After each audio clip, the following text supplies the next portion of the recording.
farm, family, community. This is Midwest Farm Weekly. Good morning, I'm Elaine Wells, and welcome to Midwest Farm Weekly. In your news headlines today, we have an important update about the search for a host family to have breakfast on the farm in Brown County. The Dairy Promo Group let us know they have secured a farm. You can kick off June Dairy Month on Sunday the 4th at Collins Dairy in Greenleaf. The family has hosted the event in the past, but looks forward to showing how their dairy continues to evolve. Our featured farm family this week has a new member in their herd. Before we share a bit of history on Schleiss Farms, I wanted to send them congratulations on the birth of their baby. Some very proud siblings and quite possibly the next generation to carry on the farming tradition at this Kewaunee County operation. I love the fact that they are already learning how to work with their hands. They learn the importance of hard work, but they also get to play and explore and experience so many different things. So our family has been at this site since 1916. We did have a farm prior to this in this area. I'm currently the 4th generation on this farm, with our 5th generation and our children coming right up behind us. I farm with my parents, Steve and Denise, and then an aunt and uncle, Marvin and Julie Schleiss. We're all co-partners in this operation. Tasha has roots in agriculture as well. I actually started on a dairy farm in southern Minnesota, a registered Holstein big indigenomics and showing herd. And then in 2008, I followed my then boyfriend, now husband, out here, and we have been farming ever since. It's nice to work with your family in an operation. There are definitely challenges. Communication is kind of a big thing. It's getting used to different generations. That's one of the bigger challenges that you see typically in family operations. Just getting used to working styles and way things flow from generation to generation. Well, Ryan always knew he wanted to farm. His wife wasn't so sure that was the career path for her. I fought it tooth and nail originally, but as I have gotten older, just the values that come with it, being able to be with the animals every day and helping them and being able to work with our community and just being involved has just been awesome. The farm is milking around 430 cows. They also raise young stock and steers. It's a little bit interesting. We actually milk fleck fees. There are a few Holsteins spattered throughout the herd, as you can see. There's also some Jerseys in the herd. We started crossbreeding into the herd in 2008 and kind of kept going that direction. So about 75% of the herd currently has some fleck fee genetics in it. It is actually a fairly common breed overseas in Europe. It's, for lack of a better term, it's kind of like a milking Simmental. It's more of a Simmental breed. It's a true dual-purpose breed, so meant more for meat and milk, not just milk only. Our milk does go to Agripur. Like 90% of the state's milk, it is made into cheese. Tasha knows her dairy facts, making school visits to teach about the benefits of dairy in the Kewaunee district, and she serves on the board for Dairy Farmers of Wisconsin. So as time goes on, people are more and more removed from the farm, have less to do with the farm, which is great. You need people in all different avenues. However, I feel that it is important for me as a dairy farmer to say what I do, how I take care of my animals, and our lives and our land. That includes around 1,100 acres currently. The family does their own planting and harvesting, but is exploring some partnerships for fieldwork with neighbors. So we do a lot of cocktail mixes, some alternative forages. It's not strictly a corn silage and alfalfa diet. We've been experimenting with that for the last few years now. Results have been very promising so far, and look forward to keeping on doing that in the future.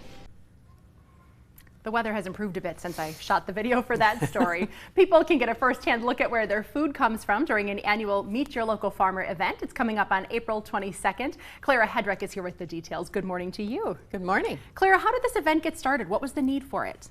Back about 7 years ago, I used to be a high school ag teacher, and I would always take my students out to a farm, and then I got to thinking, wouldn't it be fun if the parents could take their children out to a farm on a Saturday? And so that's where we came up with the idea of Meet Your Local Farmer, hosted by Calumet County Farm Bureau. I love the diversity that you feature in your operations. Give us a glimpse at a few of the stops this year. The stops this year, new to our stops, is Mid Lakes custom harvesting. Oh, sure. So they are going to, you'll have a chance to see their shop, and they custom harvest for forages for Calumet County dairy farms and Manitowoc County. And you'll get a bird's eye view when you jump into one of their custom harvest pieces of equipment. And then you'll have a chance to stop over at Kessler Family Farm. It's a multi-generational farm. You'll get to see the beef, the hogs, and the chickens. And they're well known for their gardens of their rhubarb and their asparagus, which, as you know, is coming up very soon. Plus, you'll have a chance to see a few other animals. And Lake Breeze Dairy is hosting again this year. You have a chance to see about 3,200 cows that will be milked in a 44 parallel parlor. You'll be able to jump on the bus, and they will tour you through the barns, and you'll have a chance to just learn about how they care for their cows. And then off to the hydroponic gardens, Ledgeview Hydroponics. They have about 12,000 square feet under glass, and they raise tomatoes and English cucumbers, and you'll have a chance to see about 2,900 plants that are about 10 feet tall, so what a wonderful opportunity. And then you will be welcomed at LeClaire by the iconic goats on the silo. You'll have a chance to try some food out in the cafe, shop in retail. You'll be able to look into the Chev Make, the artisan cheese plant. And then what we're really focusing on this year is our greenhouse, the pollinators. So we have Gary Tollard, he's a conservationist from the Fond du Lac County Land and Water Conservation. And so if you have questions regarding to your bees or your butterflies or your hummingbirds, he is very versed on those topics. And we are hosting packages of pollinator seeds. Calumet Farm Bureau is hosting that. So a lot of opportunity to see quite the diversity of agriculture within our community. Do we need to sign up ahead of time? No, this is a free event.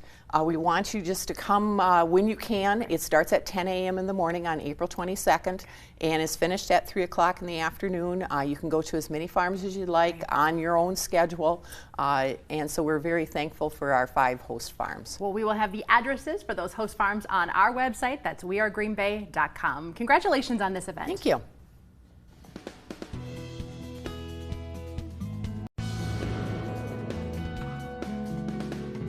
Well, Jeremy Hansen here from Fox Valley Technical College for Life on the Farm. And joining me today is Whitney Rathke. Whitney, thank you so much for talking with me today. Yeah, I'm really excited. Yep, and we're at an event today, based on Fox Valley Tech, but we're not at Fox Valley Tech today. What are we here for today? So I am an agriculture education teacher at Random Lake High School, which also means I'm the FFA advisor. So we are on site for the FFA Career Development Event, which we call CDEs. And Fox Valley Technical College is one of those regional qualifiers that we bring our students to. Right, and and there's a lot of preparation, leading up to this event on your part, of course. What are some of the things that you're doing with your FFA students at the high school? So FFA students are very dedicated, so a lot of things happen in the class. So this is a livestock event, and I have an animal science class, so they're learning things that they can apply here today. But we also practice every Wednesday morning, so they get up early and come to school, and we're running through classes and practicing their oral reasons. I have teams that will stay after school, and we're on our spring break right now, so I get kids to come in and still participate, so they show their dedication and hard work all the time. Right, so how many FFA students do you have at Random Lake? So this is my 8th year here, and the most I've ever had. So I have 38 students. So our school runs about 230 some students. So percentage-wise, it keeps growing, which is great. That is awesome. Tell me a little bit about this event, the livestock event. Well, what are the students doing here today? So students who participate in the livestock CDE, they have to know different species. So we have beef cattle, there are sheep, and there are also pigs, and they're assessing them on their market traits as well as breeding stock. If a producer would want to keep them in their herd and keep producing more, so that end result of a steak, a ham, happening with that. They also have to justify their decisions, so they have to explain why they placed a class the way that they did that. And then what I see is students applying those skills and knowledge in future careers that they want to pursue after high school. Right, and that's my next question, Whitney. You're with these students above and beyond a normal school day, obviously. you know, what are some of the conversations and some of the career conversations that your students are having? Absolutely. So the students that I have here today, I have a student who wants to be an agriculture teacher, which is great. I have a student who is pursuing becoming a farrier and just showed me her first horseshoe that she made on a forge this morning, actually. The picture she showed me. And then I have a student who wants to be a meat processor. So she's been working with other local processors in our area, getting experience with butchering animals. And then I have a student who, she's a junior, but she wants to be a veterinarian. So they're applying all these skills and knowledge that they learn with looking at different animals and different species, and then how they can apply that to their future careers, and also being able to talk in front of people. And whether that's a client or a consumer, they're gaining all those skills through career development events. Right, and the oral reasons that, you know, high school students, they don't like to do that, but it forces them to have that conversation, correct? They like to talk. It's talking with purpose and being able to justify, which CDEs are really helpful with training them and giving them that skill set. Well, a final question, Whitney. There are other events that, you know, besides Fox Valley Tech that your students are involved in. What are some of the things, what are some other things that you're involved with?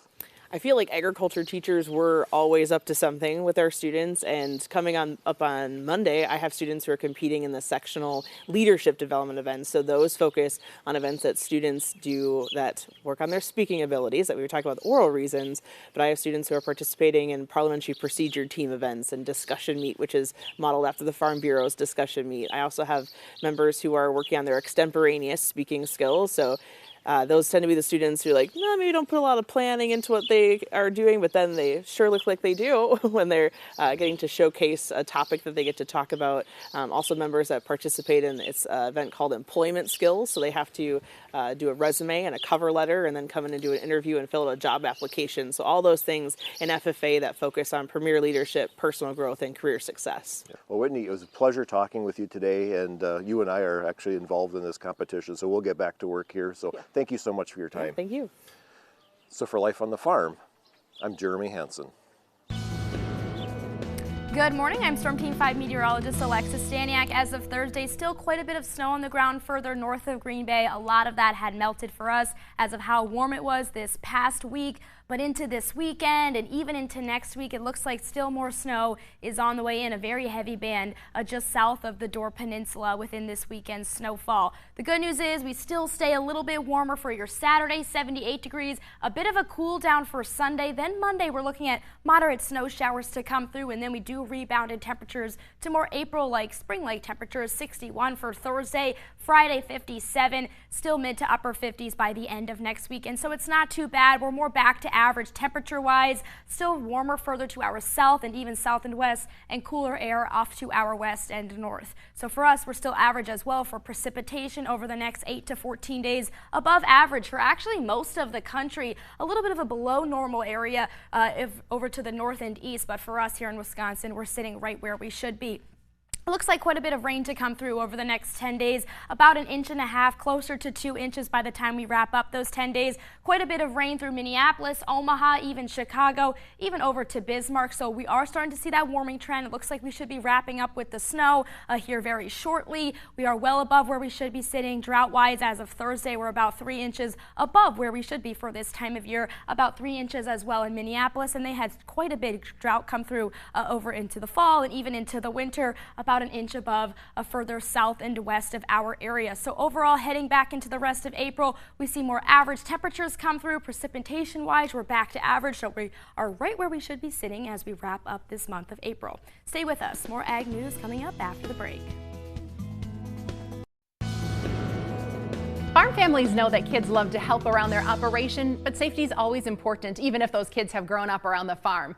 NWTC is offering farm machinery and tractor safety classes as we gear up for spring. Aaron Pape is here with a preview. Good morning to you. Good morning. Thanks for having me. Talk about who this course is aimed at. Usually NWTC is a little bit older students, but we're trying to catch those young ones. Yeah, our traditional farm business program is for operational farmers, but now we're looking at 12 to 16-year-olds for the most part.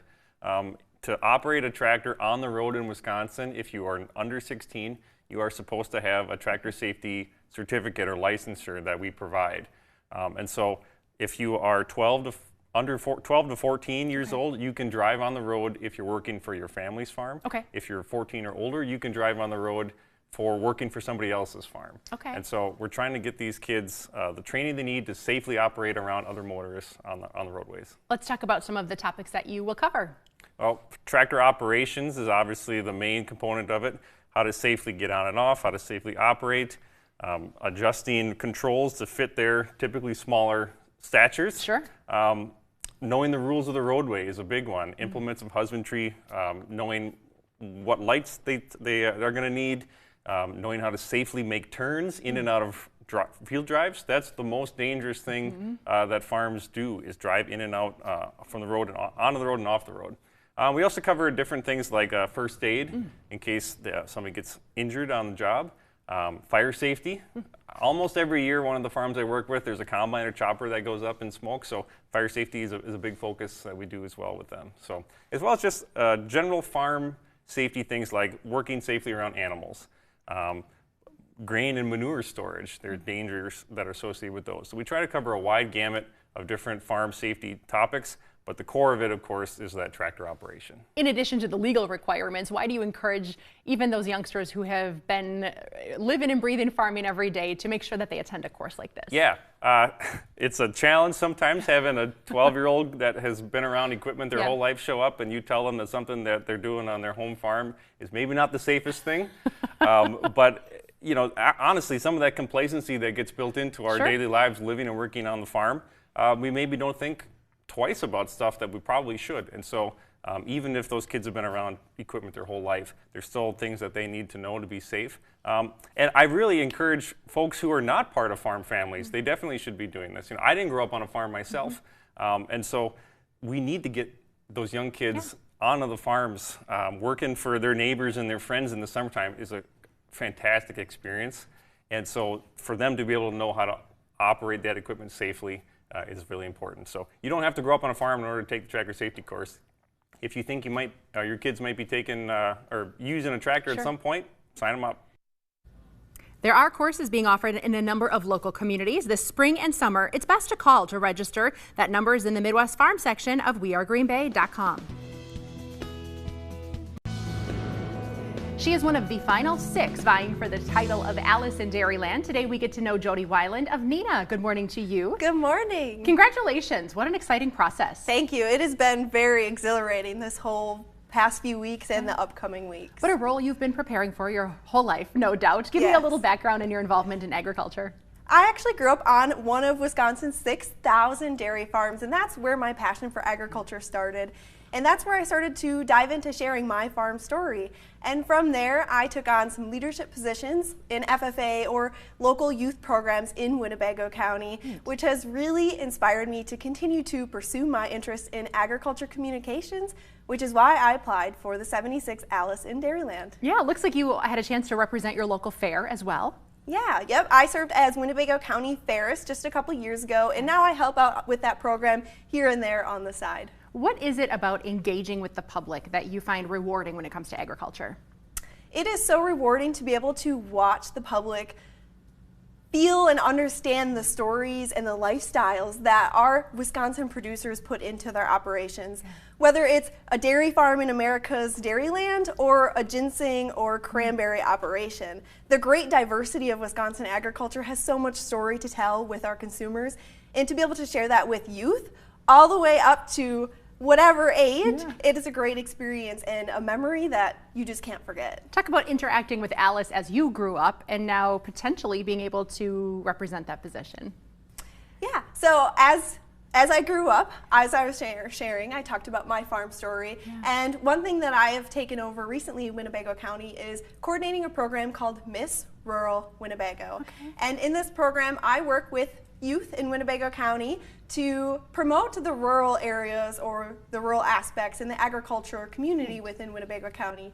So going through this Alice process has provided me marketing and communication skills that I'm going to be able to bring back to my community, even if I don't get Alice. But as I've gone through this process and gained those skills, I know that they will support me if I am elected as 76 Alice in Dairyland. Yeah, speaking of full-time work, you do work in the industry as well. Yes, I currently work for Tilth Agronomy, which is home based out of Seymour, Wisconsin. And at Tilth, we do a wide variety of activities from scouting fields to soil sampling and nutrient management planning for Wisconsin's dairy farmers. I saw you encouraging people on your Facebook page to come and join you for the finals. This is a big deal and you hope people are there. Yes, absolutely. So come and join us May 11th through the 13th. On May 12th, there is a gathering social activity for the public, and on May 13th is the finals banquet, and more information can be found on the Alice in Dairyland website. Well, this event is happening in Walworth County. I'm excited to experience the finals for the first time myself. If you want to learn more about the program or follow along in Alice's adventures, you can do that at alicendairyland.com. Good luck. Thank you.